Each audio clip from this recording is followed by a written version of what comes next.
¿Cómo ha sido el mundo desde tu experiencia? Porque entre más compartamos, mejor. Nos da posibilidades de entender nuestras semejanzas y comprender nuestras diferencias sin juzgar, desde cero. Soy Lalo Silva y esto es Entrevista desde Cero.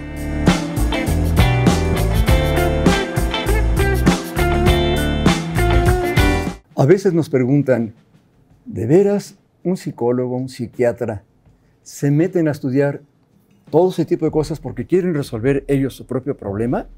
¿Sí o no? Pues vamos a preguntarle a una persona que su parte profesional está en este campo. Nacho, bienvenido. ¿Estudias psicología para resolver tus problemas? Claro que sí. Perfecto. A ver, platícanos. Con todo derecho. Sí, ok. No más faltaba. Es decir, te planteo algo de mi propia vida. ¿Por qué me interesé en la cuestión de la psicología y el psicoanálisis? Porque vi cuando yo era muy cercano, me acercaba, tendría unos 13 años, 12 años, no sé, que me acercaba mucho con mi hermano Manuel, entonces decidió como locutor en Morelia llevarme a aprender a manejar los equipos. ¿Qué diferencia de edades operador, había? 12 años. Ah, entonces era un papá prácticamente. Fue mi segundo padre. Fue mi segundo padre y mi padre profesional en el sentido que voy a decir, porque desde aquí también tiene que ver con mis elecciones profesionales. Entonces resulta que yo sentía que él me ayudaba mucho, también me llevó al teatro. Estuve trabajando desde muy jovencito en las cuestiones del teatro y la radio. Y entonces yo veía que leía un libro de psicoanálisis. Ahora sé que también tenía que ver con sus personajes que hacían en teatro y demás, por lo cual interesaba el psicoanálisis, pero yo pensaba, pues lo bien que me está ayudando es porque está estudiando psicoanálisis para apoyarme. Bueno, es un poco egocentrista, ¿no? Pensarlo de esa manera. Pero entonces dije, ¿qué será eso del psicoanálisis? Y entonces, por fortuna, una prima mía, Jesucita Bautista, se dio cuenta de mi interés y me prestó Psicopatología de la Vida Cotidiana y la interpretación de los sueños de Freud. No, me ha dado una empapada maravillosa. Esa edad no es normal que alguien se interese por eso, ¿no? Bueno, creo que cuando eso llega, yo ya estoy en los 15, 16 años, no sé, cuando... ¿Cuántos son de familia? 13 de papá y mamá.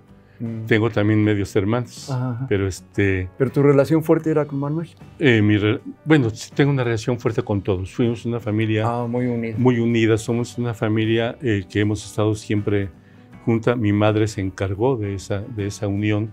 Imagínate tener que educar a 13 pingos. ¿Un ejército? A un ejército. ¿Viven en Michoacán, en Morelia o en algún lugar cercano a Michoacán? Somos michoacanos.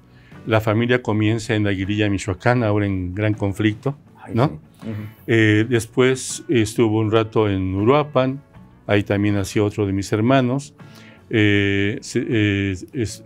Estuvimos en Apatzingán, donde yo nací, en Apatzingán, en Tierra Caliente, y luego se decidieron a que teníamos que estudiar, que querían que estudiáramos, y entonces hicieron el esfuerzo de que estuviéramos en Morelia. Llegamos, primero se fueron algunos de los hermanos a estudiar a Morelia, sin la familia, y cuando yo tenía 2 años ya estábamos viviendo en Morelia. Ahí me crié. ¿Cuáles son tus primeros recuerdos precisamente? No soy psicoanalista, pero ¿cuáles son tus primeros recuerdos? Pero tú puedes actuar como mi psicoanalista, pues tú me vas a preguntar. Sí, te voy a preguntar, pero acuérdate que se le paga, ¿eh? Bueno, sí, claro. Ya veremos. Ya me pasa la factura al final. Sí. Tus primeros recuerdos ya consciente, ¿cuáles son? ¿Y cómo te afectan a tu vida en general? Porque pues, estás viviendo, no sé qué número de hijos seas, pero estás viviendo dentro de un ejército de veras y hablas de 13 personas. Soy el número 11. Soy de los más pequeños y entonces ya encuentro a mis hermanos, algunos ya muy dedicados al estudio y los más pequeños pues muy juguetones. Y en ese jugar pues hacíamos mucho teatro porque los hermanos mayores se dedicaban al teatro. Mis padres se habían dedicado al teatro cuando muchachos y entonces pues estaba muy en en el asunto de la familia. ¿Era normal para ti? Entonces en nuestros juegos era mucho de usar vestuarios y usar cosas y demás. Era algo normal, el juego del teatro. ¿Qué tanto te afecta eso a la realidad? ¿Qué tanto, por ejemplo, como Natalie Wood, ¿no? Que desde chiquita la pusieron a actuar y llegó un momento que no sabía cuál era su vida real y cuál era su vida ante las cámaras? Me haces una pregunta interesante, pero que no comparto la respuesta de ella. El teatro me lleva a estudiar psicoanálisis. El psicoanálisis me lleva a meterme al teatro de nueva cuenta. Es decir, son dos entidades que se alimentan. Tú sabes que gran parte de lo del teatro para Freud tiene que ver con el Edipo, con Hamlet, etc. Entonces, creo que para mí el teatro ha sido uno de los lugares de mayor educación. El juego es una necesidad del niño para cambiar su realidad.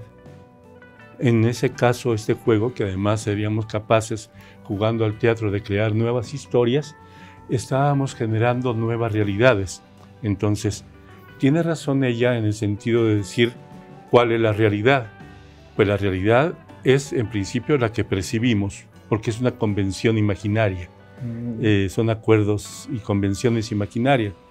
Pero también cuando nosotros hacemos algo más con la realidad, estamos realizando cosas, estamos inventando y nos da eso la posibilidad de crear y recrear nuestra realidad. Entonces a mí esas realidades me llevaron a proyectar una vida completa, a proyectar una vida donde quería estar. Y entonces, en un momento joven, decidí que yo quería solamente 3 cosas en mi vida: amar, psicoanalizar y cantar. Wow. Y hablo de cantar en el teatro porque mi trabajo, tú sabes que no es de bar, no es un trabajo. Hago música para teatro, hago recital, hago cuestiones que tienen que ver fundamentalmente con el teatro, y tendríamos que decirlo, muchas de mis canciones tienen que ver con mi propio análisis, tienen que ver con mi propio trabajo en el psicoanálisis. Y le agregas a esos sueños reales, teatrales, los sueños de los sueños. Sí. Y en los sueños también inventas, también creas. Sí. Y no sé también si llegue a haber en algún momento conflicto en que sí sepas que es sueño o que no es un sueño, que si lo soñaste o lo viviste. Los sueños tienen una fuente fundamental.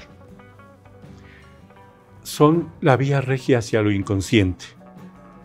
Y lo inconsciente es el discurso del otro. En forma más concreta, es el discurso de la política y de la cultura. A ver si ahora lo dijeras en español, ¿cómo sería? I no speak Spanish. Bueno, vamos a ver. Lo que tenemos y guardamos es todo lo que nos llega por la palabra. Sobre todo la madre nos está llevando al campo del lenguaje. Y ese lenguaje que tiene la madre le ha llegado por la cultura, le ha llegado por fuentes que tienen que ver la política, el discurso religioso, el discurso incluso del aparato represivo como es el ejército, etc. Entonces todo eso se asimila como un deber ser. Entonces, de alguna manera, toda la deseabilidad primera que existe en los sueños es precisamente el deseo del otro, el discurso del otro con O mayúscula. Sí, sí. Okay. Pero de ahí uno va eligiendo por la vida cotidiana y la vivencia cotidiana cosas de lo que puede distinguir que quiere. Y entonces el sueño presenta el deseo como cumplido, ya sea la deseabilidad que se puso en mí del deber ser, de lo que se me ha pedido que sea, o lo que yo voy distinguiendo y digo, pero de todo eso lo que yo sí quiero en mi vida es hacer tal o cual cosa. Por eso yo decido amar, psicoanalizar y cantar. No me exijan más. ¿Cómo entra precisamente esa otra fase que también es igual de creativa, que se llama el canto? ¿Quién te enseña a tocar guitarra? ¿Por qué te metes a la guitarra y por qué cantas? Fue muy bonito, claro. Mi abuela, mi mamá Lupita, le gustaba mucho cantar. Cantaba maravillosamente, tenía un tono de voz maravilloso y se sabía canciones antiguas muy, muy bellas, ¿no? Y entonces yo la escuchaba cantar y me fascinaba, me quedaba hipnotizado escuchándola. ¿Te acuerdas de alguna canción muy vieja de ella? Mira, hay una Un pedacito nada más, porque que, no nos que va a yo dar decía, me sorprendió Ajá. escucharla con Violeta Parra. Y que obviamente dice Violeta Parra que es ¿cómo se llama? Una canción tradicional mexicana. No se sabe quién es el autor, pero mi abuela cantaba algo así. Qué pena siente el alma cuando la suerte impía se opone a los deseos que anhela el corazón. A tu edad, cuando empiezas a escuchar eso, ¿qué te dice a ti esa letra? No está muy sencilla. En principio la melancolía de mi abuela. Ajá. Mi abuela era una mujer muy bonita, muy bella. Y por supuesto que muy exitosa, era una persona muy trabajadora. Había tenido herencia, por supuesto, y supo mantener y hacer crecer con su trabajo lo que había heredado. Entonces era una mujer muy movida y una mujer que decidió estar contenta con la vida y crió a 2 hijas. Se le murió más o menos joven el marido. Y ella siguió cantando y siguió viviendo la vida. Ay, y entonces fabuloso. nos enseñaba, la verdad, creo que mucha energía, mucha fuerza, a pesar de que cantaba cosas de recuerdo y melancólicas. ¿Y tú en qué momento encuentras como compañera la guitarra? Porque no te concibo sin la guitarra. Porque después mi hermano Salvador, ingeniero y que fue actor, él abandonó el teatro cuando dijo prácticamente quiero dedicarme solamente a la ingeniería. Y no como tú y como yo, que nos dedicamos a las 2 profesiones, ¿no? Y él tocaba mucho la guitarra y cantaba las cosas que se le antojaban. Y entonces yo quería aprender a tocar esa guitarra y cuando él abandonó, yo heredé la guitarra. Era una tercerola, que ya pocas veces veo yo en la vida ese tipo de guitarras. De guitarra. Sonaba bien bonita, era todavía de cuerdas de metal. Acabas con los dedos sangrando. Sí. Y no importaba. Y no importaba, y hacías callo y ya aguantabas para seguir tocando. Yo aprendí en la tercerola, heredé la guitarra hasta que se rompió. Wow. Y después, pues, no hubo más remedio que un día Manuel dijera, pues yo te voy a reponer la guitarra.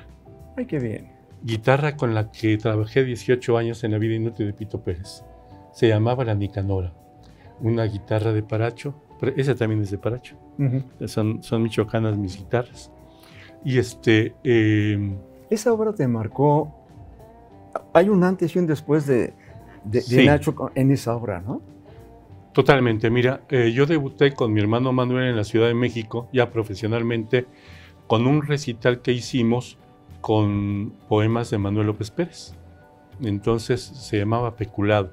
Es un tratado, un libro particular de poemas donde se trata el tema del peculado.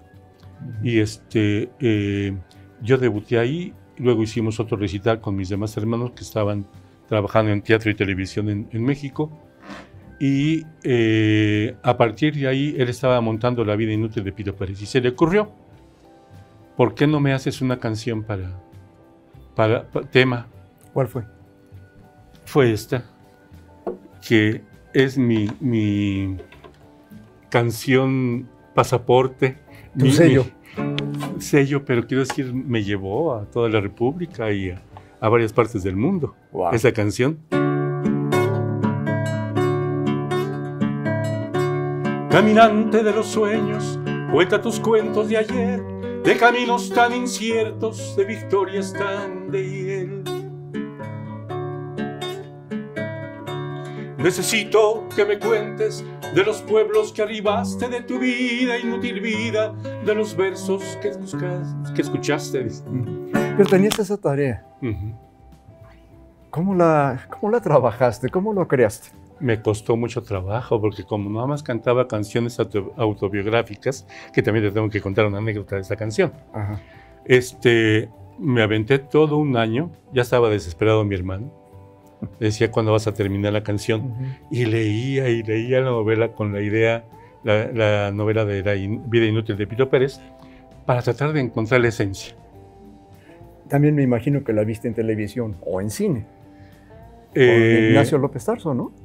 Es la vida de López Tarso y ya tarde vi la de Manuel Medel y luego vi la de, pero ya estábamos en la gira, la de Tintán.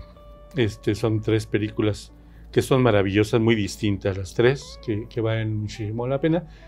Y pues me llamó para eso, me tardé 1 año, se la entregué, le gustó mucho y se le ocurrió decirme, pues, ¿y qué tal? Porque además metimos una canción del maestro José Luis Almada, Un pueblo donde llegar, y eran 2 canciones para abrir el primer acto y el segundo, donde Manuel hizo en monólogo todo el trabajo. Wow. Entonces yo nomás era el telonero. Nos cantas un pedacito, me encanta esa canción. De Un pueblo donde llegar. Sí, y es de José Luis Almada. De José Luis Almada, esa canción.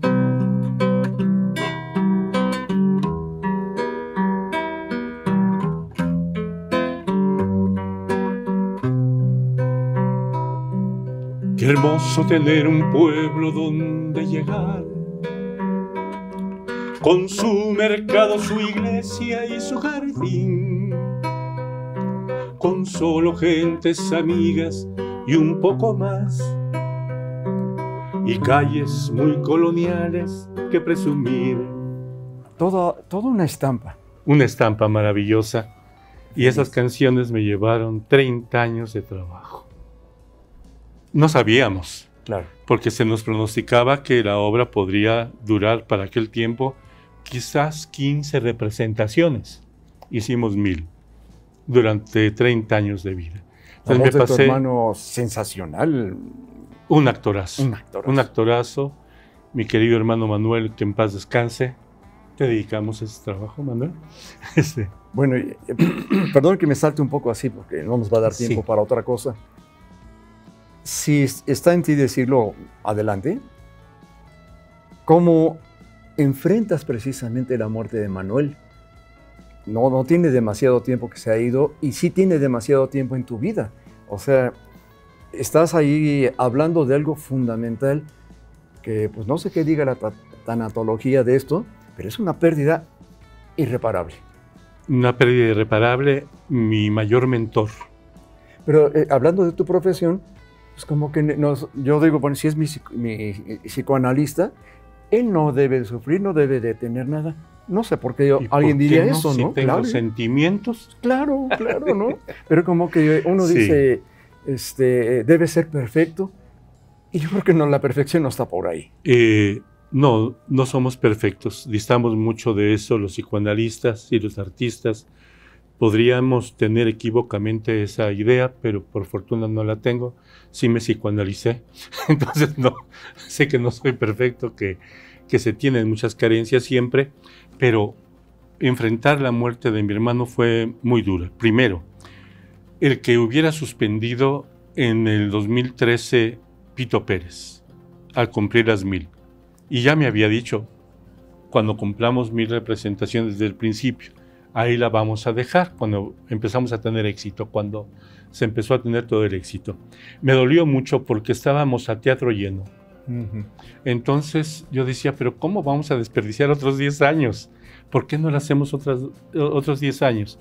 Pero también yo ahí estaba en el sentido de que pues perdía la ilusión de salir de gira, de que me llamara, ahora nos vemos en Guadalajara, ahora nos vemos en Monterrey, ahora nos vemos en tal parte y vamos a partir a tal lado del extranjero para ir a un festival internacional.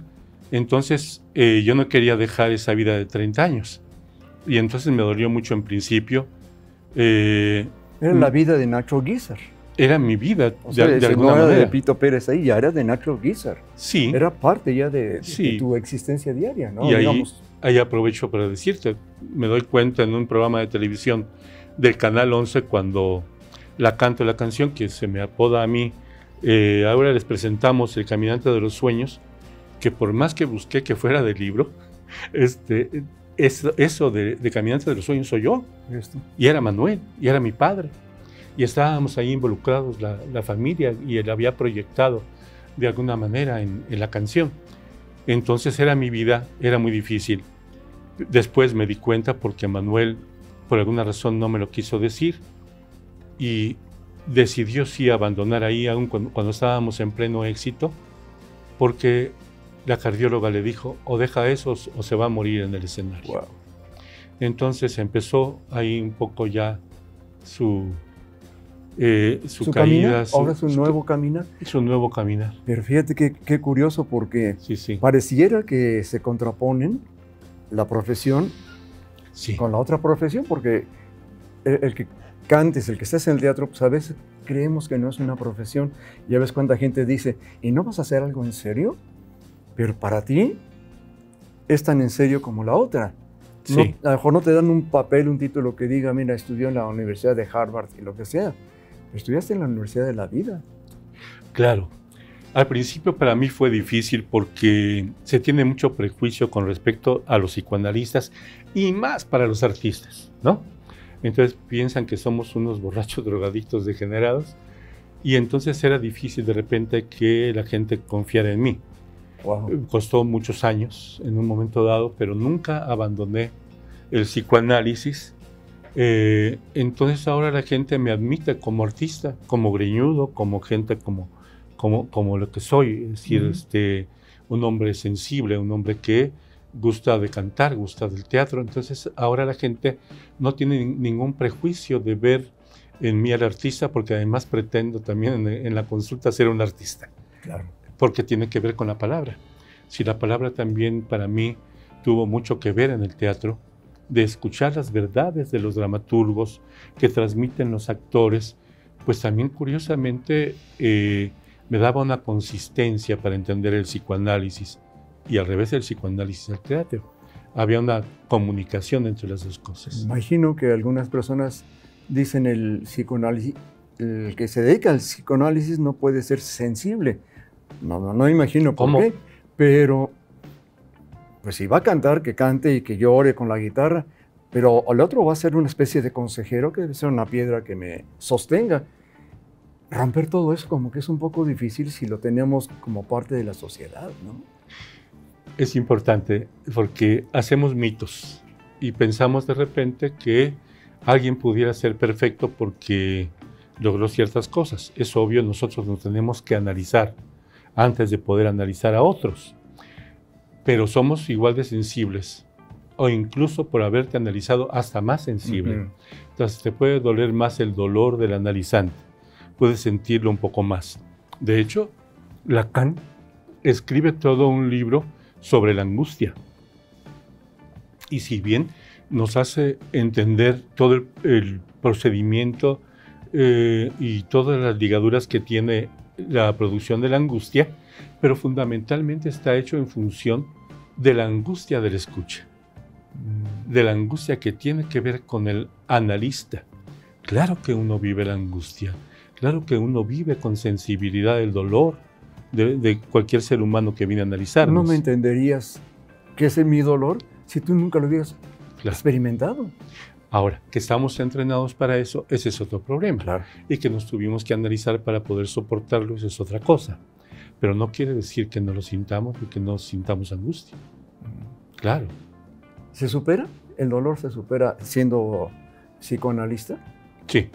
Sí, porque uno también tiene sus vías para continuar su análisis, entre ellas la supervisión, ¿no? Pero también estamos constantemente en el trabajo. Yo doy constantemente seminarios. Ahí estoy en el lugar del analizante también como expositor del seminario. Pero otra parte también donde puedo expresar todos mis sentimientos es cantando. Entonces, ahí tengo yo también mis lugares de expresión, cantando mis canciones, mis sentimientos, ¿Tu favorita mi propia historia. ¿Cuál es tu favorita? Mira, esa de Caminante de los Sueños es fundamental porque fue mi pase de abordar. Fue la que me dio mucho trabajo, muchas cosas, pero también una de las canciones que más me han gustado es Una rosa para ti, por ejemplo. La tocas para despedirnos porque ya no vamos a tener más tiempo. Ya. Ojalá que podamos hacer una segunda pues parte mira. después. Siempre pienso en los senderos que habremos de recorrer. y los caminos que juntos tendremos que rehacer.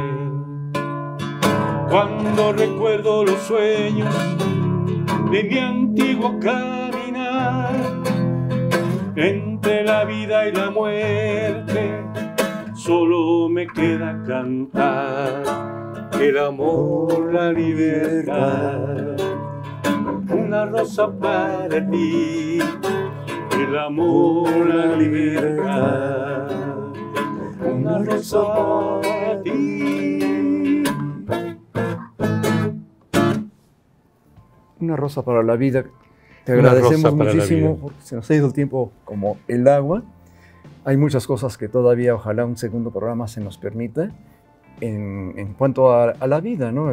La vida nos preste esto para que podamos decir, ahorita es un hasta pronto, porque ojalá pronto podamos tener un nuevo aquí.